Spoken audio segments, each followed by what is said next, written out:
오늘 함께 묵상할 말씀은 마태복음 12장 22절에서 30절 말씀입니다. 신약 19면에 있는 마태복음 12장 22절에서 30절 말씀을 오늘 함께 묵상하도록 하겠습니다. 그때에 귀신 들려 눈 멀고 말 못하는 사람을 데리고 왔거늘 예수께서 고쳐주심에 그 말 못하는 사람이 말하며 보게 된지라. 무리가 다 놀라 이르되 이는 다윗의 자손이 아니냐 하니 바리새인들은 듣고 이르되 이가 귀신의 왕 바알세불을 힘입지 않고는 귀신을 쫓아내지 못하느니라 하거늘 예수께서 그들의 생각을 아시고 이르시되 스스로 분쟁하는 나라마다 황폐하여질 것이요 스스로 분쟁하는 동네나 집마다 서지 못하리라. 만일 사탄이 사탄을 쫓아내면 스스로 분쟁하는 것이니 그리하고야 어떻게 그의 나라가 서겠느냐. 또 내가 바알세불을 힘입어 귀신을 쫓아내면 너희의 아들들은 누구를 힘입어 쫓아내느냐. 그러므로 그들이 너희의 재판관이 되리라. 그러나 내가 하나님의 성령을 힘입어 귀신을 쫓아내는 것이면 하나님의 나라가 이미 너희에게 임하였느니라. 사람이 먼저 강한 자를 결박하지 않고서야 어떻게 그 강한 자의 집에 들어가 그 세간을 강탈하겠느냐. 결박한 후에야 그 집을 강탈하리라. 나와 함께 아니하는 자는 나를 반대하는 자요 나와 함께 모으지 아니하는 자는 해치는 자니라. 아멘. 우리가 도시에서 살아가면서 도시인의 삶에 요구되는 것은 정해진 최대한 규칙대로 살아가는 것입니다. 불확실성을 최대한 빼고 예상 가능한 것들이 모여 있는 곳이 도시입니다. 불확실성이 높아지면 우리는 도시에서 살아가는 것이 참으로 어려워집니다.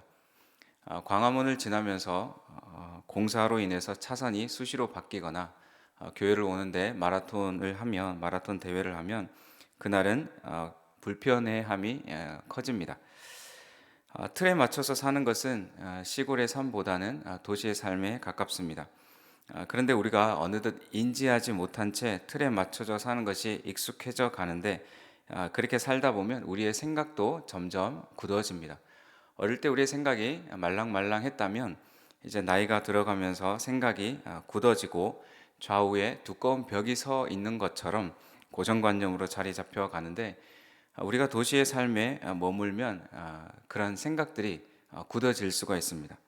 그래서 우리가 생각의 자유함들을 얻고자 여행지를 찾아서 우리가 종종 여행을 가곤 합니다.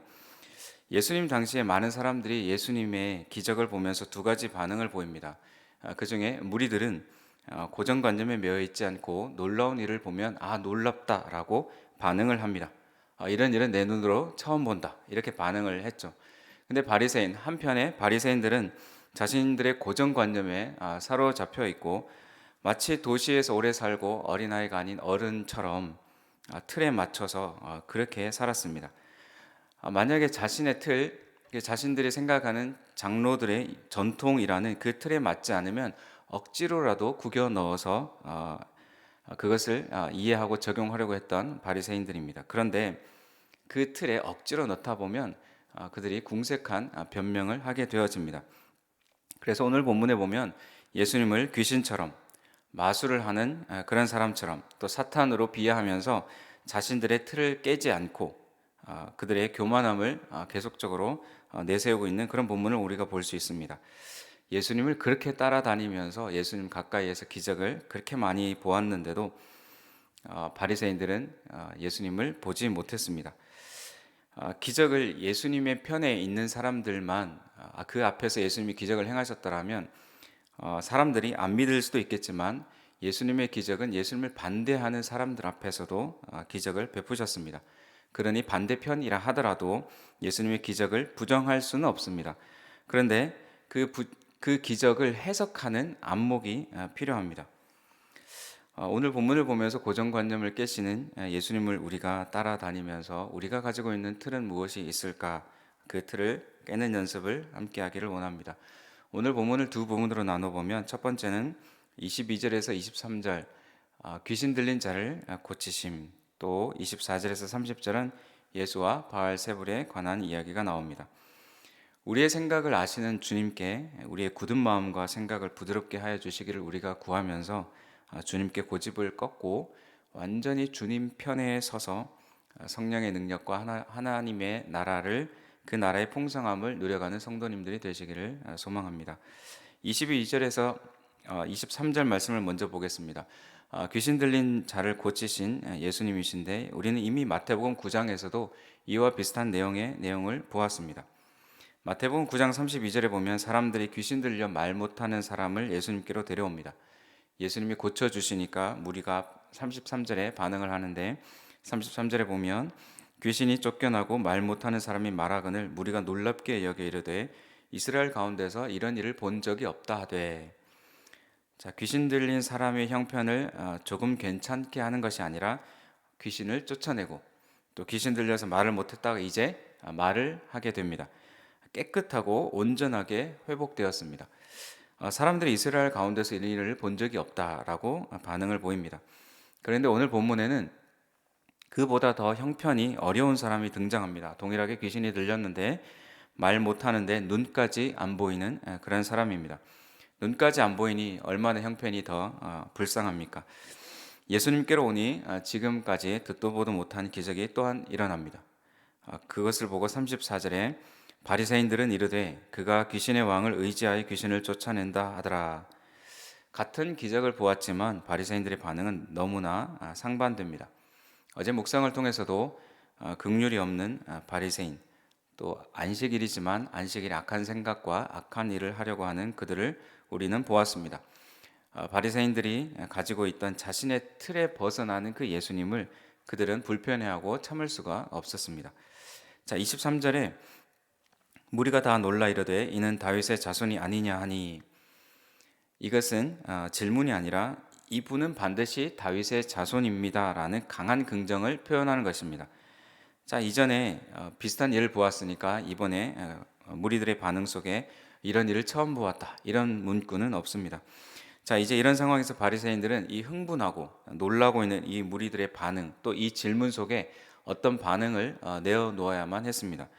그렇지 않다면 자신들이 가지고 있는 이 기득권이 깨어지기 때문에 그렇습니다. 그래서 그들이 내놓은 그런 답변이 보면 좀 궁색합니다.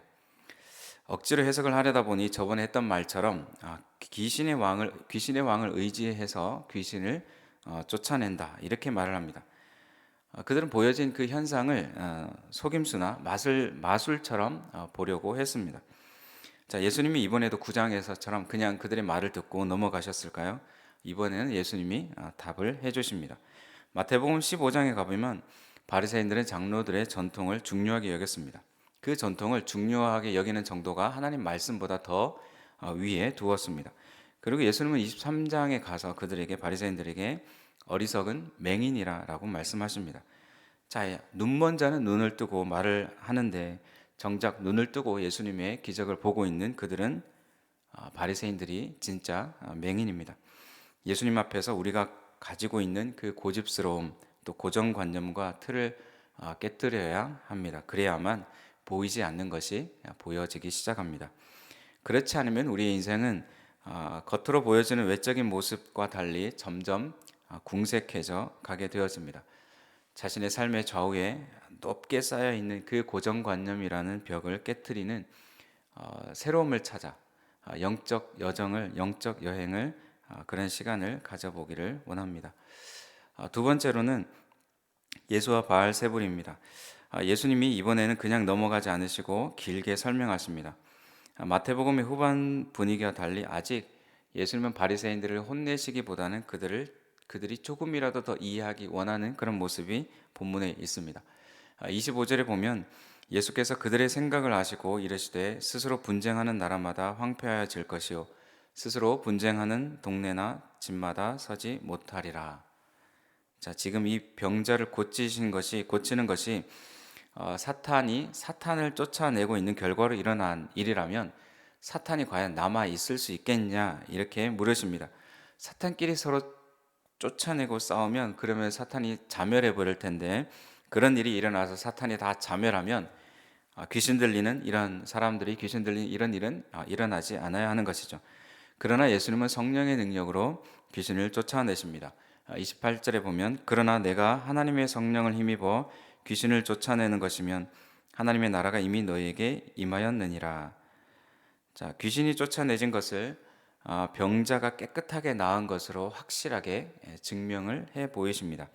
예수님은 사탄을 결박하실 수 있습니다. 29절에 사람이 먼저 강한 자를 결박하지 않고서야 어떻게 그 강한 자의 집에 들어가 그 세간을 강탈하겠느냐. 결박한 후에야 그 집을 강탈하리라. 사탄을 강한 자라고 표현을 했지만 예수님은 그보다 더 강하신 분이고 사탄을 결박하실 수 있습니다.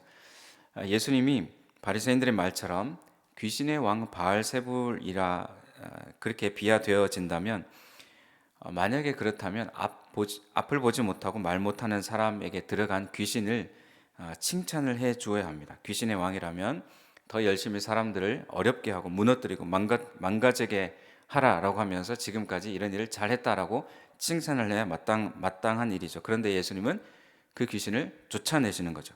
그것은 회복하게 하시는 하나님의 나라가 임했기 때문에 그렇습니다. 무너짐을 회복하시라는 그 예수님을 보지 못하고 바리새인들은 점점 더 눈이 멀어져 가고 있습니다. 자, 귀신의 왕 바알세불이 더 힘을 얻기보다는 예수님의 능력을 통해서 이제 사탄의 능력이 제한되어져 가는 것을 보고 있습니다. 사탄에 매여 있는 영혼들이 그보다 더 강한 예수님을 통해서 매임에서 벗어나고 자유를 경험하게 되어집니다. 사랑하는 성도님들이 그 예수님 편에 서서 아직 매여 있는 그 영혼들을 보면서 긍휼의 마음을 가질 수 있기를 소망합니다. 예수님께 그저 바리새인들처럼 가까이 있는 것으로만은 불충분합니다. 예수님 편에 완전히 서 있기를 바랍니다. 바리새인들이 가지고 있는 틀이 나에게 있지는 않은지 살펴보면서 내 틀과 내 생각과 내 고정관념을 가지고 예수님 근처에 왔다 갔다 하는 것이 아니라 내 것은 다 내려놓고 예수님 편에 완전히 서 가시는 하루가 되어지기를 소망합니다. 기도하겠습니다.